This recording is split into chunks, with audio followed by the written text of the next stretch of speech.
Since romance and intimacy are such new concepts, relatively, for modern society, we're gonna have to bust through some old myths to help make sure that you've got what you need.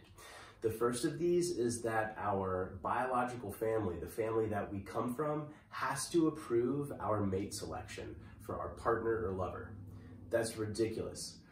You don't have to go and set your farmland up right next to your family farm anymore. This is modern society. There are a lot of different options available that aren't going to totally wreck the community.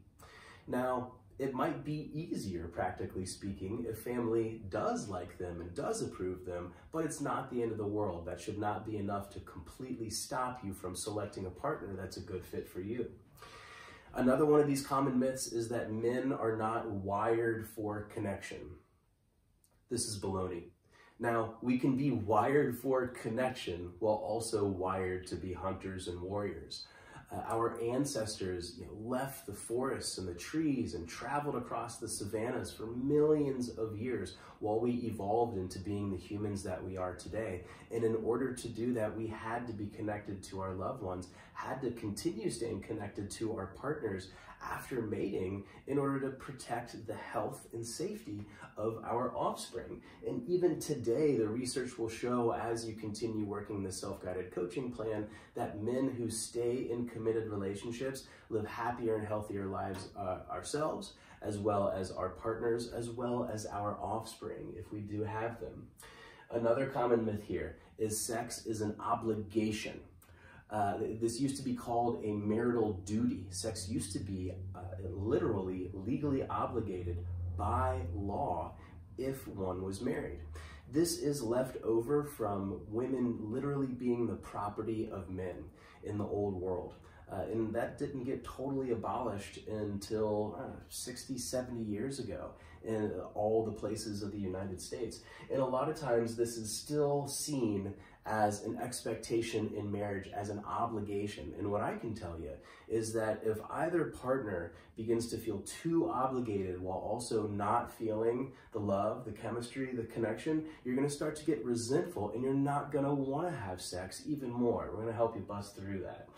The second to last common myth here is that if you really get excited about somebody else romantically with chemistry and lust and all that good stuff, then that means that they're your soulmate and you're fit for each other and you're gonna just have your destiny laid out with each other in this romantic bliss.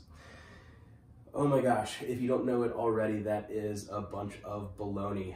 We always feel excited when we first start vibing with somebody. This is the honeymoon phase of the relationship that we're gonna help you learn a little bit more about here and how to go about deciding whether the excitement is anything beyond chemistry and initial lust or something that can actually be sustainable and good for each party to have a balanced life where you can both grow mutually in that space.